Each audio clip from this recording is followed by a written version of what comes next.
korang penonton pula, penonton story YouTube channel. So minggu ni aku nak kenalkan satu channel baru. Aku nak satu segmen baru dekat dalam YouTube channel aku ini, iaitu Borak Mistik. Seram. Borak Mistik ini aku akan buatlah compilation. Aku akan pergi borak-borak dengan member-member aku ataupun orang yang ada mengalami kejadian mistik di sekeliling diorang. Dan aku akan tunjukkan korang lah, kongsi dengan korang kat channel YouTube aku ni. So untuk episod pertama, aku nak jemput member aku, nama dia Farah. So jom kita mulakan episod pertama Borak Mistik. Stay tune.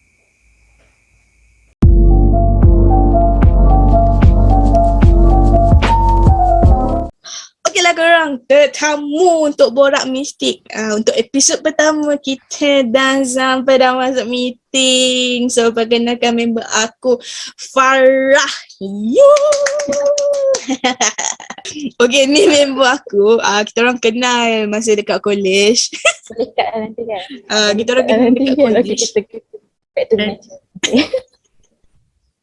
Kita orang kenal masa kat college. Sem 1 lagi kita orang dah kenal sebab rumah aku dengan Farah ni kita orang berjiran. Masa kat college. Sebelah je. College kita orang macam apartment kan. Apartment. Dia setiap tingkat tu ada 4 buah rumah. Jadi rumah aku ni, korang bayangkan lah ni dia punya apa? Dia punya college. Di tangga aku tingkat pertama dengan Farah. Tingkat pertama, kau naik tangga kau jumpa rumah aku dulu. Lepas tu kalau kau tengok ke depan, pintu rumah dia. So kita orang Sem satu tingkat pertama tu. Sem hujung tingkat atas sekali. Weh, so Sem last kali tingkat 5. Tak bergegar kaki kau. Dia macam college kita orang ni bukan college anak-anak orang kaya ya, bukan. Dia college adalah college pelajar yang berdikari, yang menaiki tangga demi kejayaan. Kalau nasib kau kat tingkat 5, kat tingkat 5 lah kau mendaki. Kau nak bawa barang macam mana kau fikirlah. So aku mempersilakan lah kau menceritakan pengalaman pertama kau dengan benda-benda mistik ni. Jangan lupa mic dekat mulut. Aku pula rasa bagus. Tak payah bagi assalamualaikum Tadi dah kan, kita dah intro kan? Dah. Oh, suara jelas, cantik.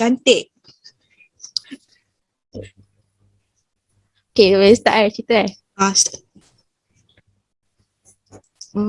Kalau ikutkan masa aku kena tu, kalau ikutkan lah, masa tu dah kena waktu form 5. Tapi aku sedar benda tu berlaku dalam setahun lepas tu maybe. Dia macam kita SPM 2016. 2014. 2014. Doi kantoi umur. Ya, aku waktu SPM aku kelas account, and cikgu kelas aku, guru kelas aku lelaki. Dia cikgu sejarah. Kita kan memang setiap tahun dekat sekolah kan kita ada orang kata apa ni, sesi perjumpaan ibu bapa dan guru kan. So aku dekat kelas, dia macam aku selalu ngantuk.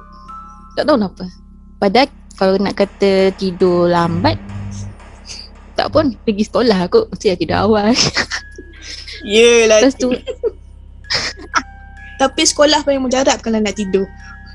ya, tu memang anak pula kelas jarah. Jamin halal. Okay, macam aku memang setiap hari kalau dalam kelas memang aku akan selalu ngantuk. Tak tahu kenapa jadi ngantuk.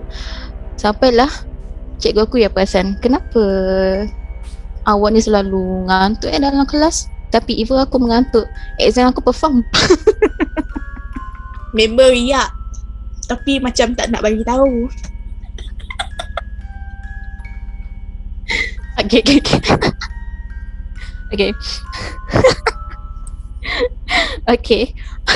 Okay, dah. Okay, lepas tu masa yang setiap kali kita ada exam percubaan kan, kita akan ada jumpa ibu bapa dengan cikgu tu. Lepas tu waktu perjumpaan tu, mak ayah aku datang sekali tau, dua-dua. Dalam kelas aku semua ada yang mak dia datang, cikgu dia datang, ayah dia datang. Ni mak ayah aku datang, dua-dua. Dan masa tu lah cikgu aku bagi tahu dekat ayah aku ni selalu tidur dalam kelas. Macam tidur macam waktu dengar cikgu tengah mengajar pun aku boleh tertidur. Okay.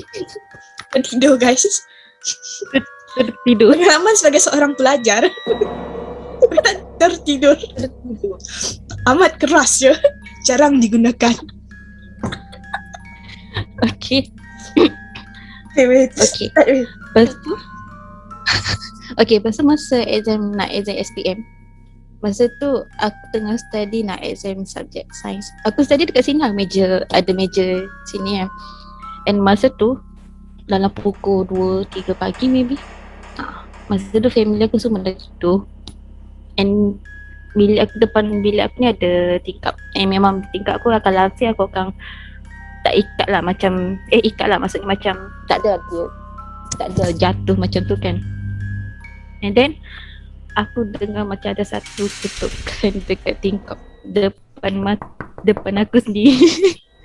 Tapi aku macam aku abaikan je lah, sebab aku maybe cicak ke, maybe kucing ke, maybe lipas ke, apa ketuk-ketuk tingkap. Aku macam okay lah. Ketuk-ketuk tingkap. Okay, lepas tu kan macam kita nak buat kerja kan, macam aku kan menunduk masa tu rambut aku tak ikat, so rambut aku lepas tapi aku dapat rasa macam rambut aku kena pegang. Aku rasa macam rambut aku kan jatuh kan, tapi macam faham tak, macam rambut kita jatuh, lepas tu macam ada orang angkat. Asyik baik tengah pakai tudung. Dia macam lah. Dia macam ada someone yang pegang angkatkan rambut. Macam macam mana aku nak tunjuk? Macam dia pegang. Dia aku takut aku tak tidur malam. Kalau kau tunjuk. So aku macam dia rasa macam pelik. So aku macam pandang rambut aku, pasal dia rambut aku jatuh berjurai balik. So aku macam aku tengok jam. Masa tu aku tak ada phone. Masa tu aku belum ada phone lagi. Cuma aku ada laptop satu Malaysia. Tahu laptop ibu satu Malaysia tu, aku cuma ada yang tu je. Aku tengok jam, okay, dah pukul 2 pagi. So aku macam tak apalah, aku sambung tidur je lah kan. Sambung tidur. Bilik tu adalah bilik yang sama tempat kau sekarang lah? Yes, bilik yang sama. Bilik yang ni. Lepas tu and then kadang bila aku biasa waktu sekolah aku akan tidur dalam pukul 11 aku akan tidur, tapi aku selalu akan terbangun pukul 3-4 pagi. Dia macam terbangun macam nak kata kata hidayah, nak kata petunjuk daripada Allah, orang kata nak suruh solat tahajud ke apa. Husnuzon sangat. Sebab hari-hari dia macam hari-hari. Kadang dalam hari-hari tu juga kadang aku dengar adalah bunyi shilling ke apa, ketuk tingkap tu. Yang ketuk tingkap tu always, kalau nak dikatakan macam almost setiap hari aku akan mengalami akan dengar bunyi ketukan tingkap tu. Bilik benda tu aku berulang. Bilik kau bertingkat ke rumah kau satu tingkat je? Rumah teres satu tingkat. Okay. Tapi logik lagi. Meja aku ni depan aku sekarang memang ada tingkap. Memang ni meja aku ni memang ada tingkap. So memang aku akan dengar bunyi macam contoh lah. Contoh. Bapak dia buat ni lah. Contoh bunyi. Contoh.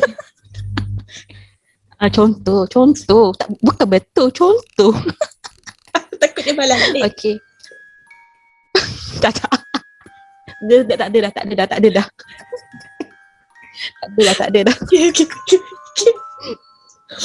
Okay. Lepas tu aku cerita dah dekat mak aku. Aku macam cakap lah, mak, adik selalulah rasa macam ada dengar bunyi tu, bunyi ni tengah malam.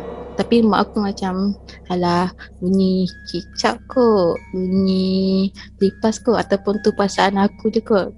So aku pun macam, okay tak apalah macam tu Aku pun cerita dekat kakak aku. Bilik ni aku duduk dengan kakak aku dulu sebelum dia kahwin.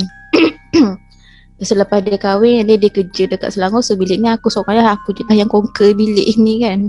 So aku pun masa dia balik cuti, aku pun cerita lah dekat dia, cerita dekat dia itu ini itu ni apa yang berlaku tu semua. Tapi bila kakak aku tidur dengan aku, benda tu tak berlaku. So dia benda tu berlaku bila aku seorang je.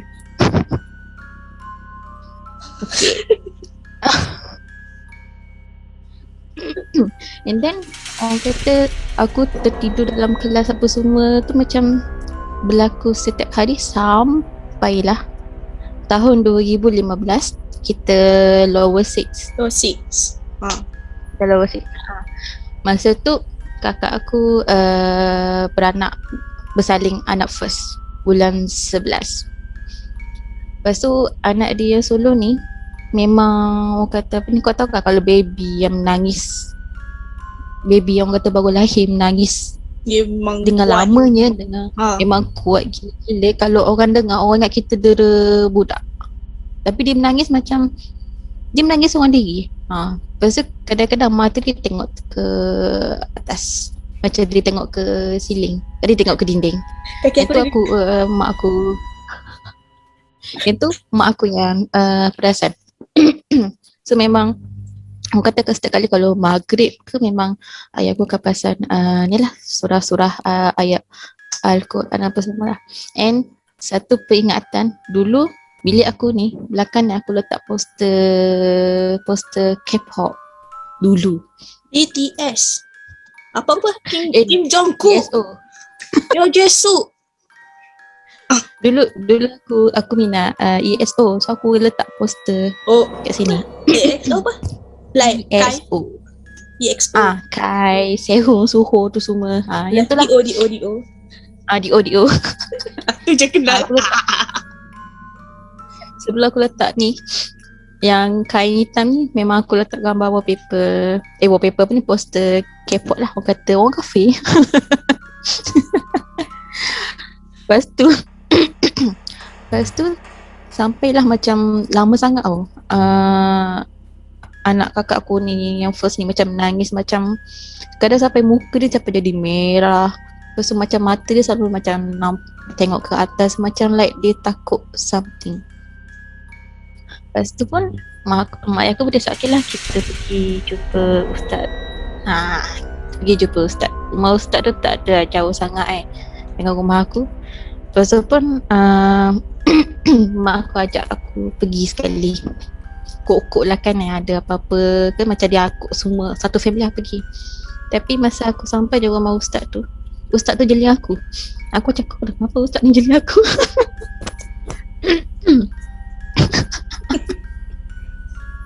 Macam ke sebab pakaian aku macam seksi ke, aku macam tudung aku macam tak betul ke, kenapa ustaz ni pandang aku je tu. So aku jadi macam member tiba macam tak, sebab kita baru je masuk pagar macam dia kat Assalamualaikum, aku jalan aku ikut mak aku di belakang tu, ustaz tu jeli aku macam rasa macam dia dah rasa kecil dah kan, dia dah rasa maybe masa tu dia dah nampak ke apa. Lepas tu mula-mula tu ustaz tu macam baca lah ayat something dekat kakak aku dengan anak saudara aku tu. Okay lah, lepas tu ingatkan dah settle Lepas tu dia cakap dia nak obatkan, macam dia nak bacakan something dekat aku juga. So mak aku cakap kenapa dengan yang si bongsu ni sekali kenapa dengan aku sekali. Lepas tu pun ustaz tu cakap lah, sebab masa aku sampai rumah dia sebenarnya ada benda kat belahu aku. Ada macam dia dia macam ni lah weh. Masa aku buat video dengan Indah, aku macam ni weh.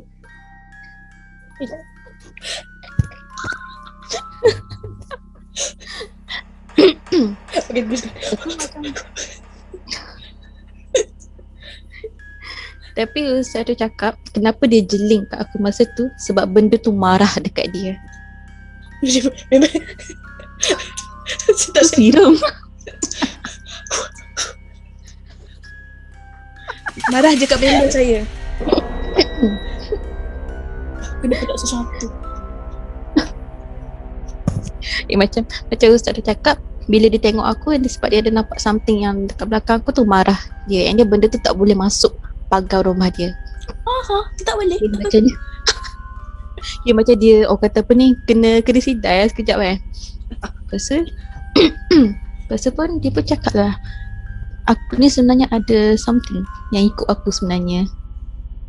Orang kata ada pendamping, peneman, something macam tu lah. Macam dia teman aku. Dia Mana? orang kata, macam orang kata tak ada orang kata teruk siapa kena history ke pernah rasuk ke apa. Tak ada, cuma dia just teman. Lepas tu pun tapi bila lepas ustaz tu macam baca ayat dekat aku, dekat kakak aku, dekat family aku yang lain semua. And then ustaz tu cakap dia nak pergi rumah. So macam okey lah, boleh lah ustaz pergi rumah. Tapi ustaz tu cakap dia nak datang waktu malam lepas maghrib. Okay. Maybe waktu tu yang dia waktu tu yang dia Saya so ustaz tu suruh ayah. saya dah tidur. Lepas tu ustaz tu cakap dia suruh ayahku belikan lada hitam, suruh letak dalam mangkuk. Ya, ayahku pun belikan lah. Dia lepas tu dia sampai tu, dia macam dia keliling, dia macam dia buat house tour. Kau gak Okay, kat sini dapur saya. Depan sikit tu ruang tamu. Kalau ustaz pergi tepi, pintu ni bilik saya ya. Dia macam aku masa macam kenapa ustaz ni macam lepas tu pun dia masuk bilik aku. Lepas tu pun lepas dia masuk bilik aku, dia masuk bilik mak aku. Lepas tu dia masuk pula bilik abang aku. Rumah aku ni ada 3 bilik. Rumah bilik aku dan kakak aku, bilik mak ayah aku dengan bilik abang aku. Dia tabur lada ke weh? Dia macam baling something lah. Tapi mula-mula dia tak baling, dia tak baling lagi, cuma dia macam tengok sekeliling dulu. Sok bay.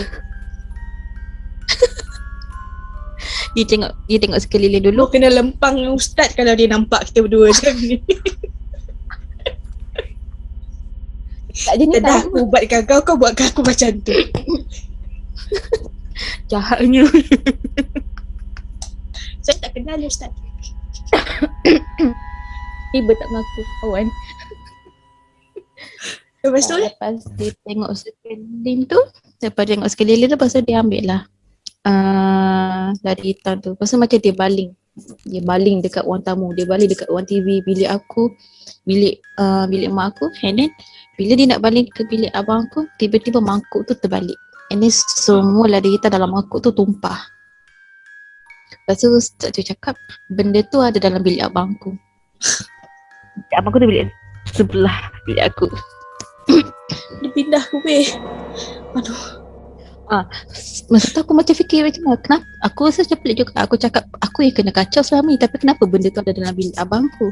Adakah sebab masa dia pergi rumah ustaz tu jeling dekat dia, so dia dah takut dekat aku, dia pergi ke bilik lain? Tapi sebenarnya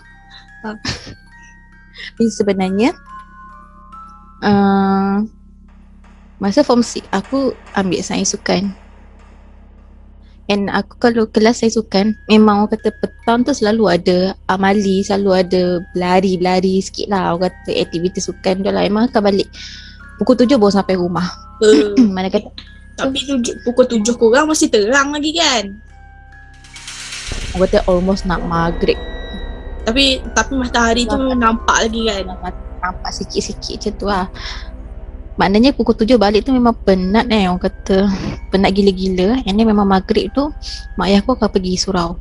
So aku kadang macam alah jahil kan. Katalah penat lah macam penat nak ikut macam tak apalah duduk rumah je lah And then disebabkan aku selalu duduk seorang-seorang dekat rumah waktu maghrib, sebab tu benda tu macam dia nampak aku seorang je kat rumah, so dia macam jadi teman aku selama tu. Rumah saya ramai, ada 5 orang. Kucing ada. And then masa tu macam pelik jugalah kan, kenapa boleh jadi kan. Lepas tu Ustaz cakap dia suruh buang poster yang ada dalam bilik aku. Sebab dia cakap apa, sebab kita simpang waktu Ganu keluar. sebab aku simpan poster orang kafir, dia kata malaikat masuk. Sebenarnya kita simpan gambar orang pun sebenarnya orang kata tak, malaikat tak masuk. So masa tu memang aku terus buang lah. Aku macam Kau koyak ke kau simpan elok-elok? mula aku simpan elok-elok lah. Aku tak ada koyak kan tu. Dia simpan dalam kotak. Buku tu ada lagi. Buku magazine E-pop ada lagi Aku dapat poster daripada buku magazine tu. Lepas tu dia tu silang lah.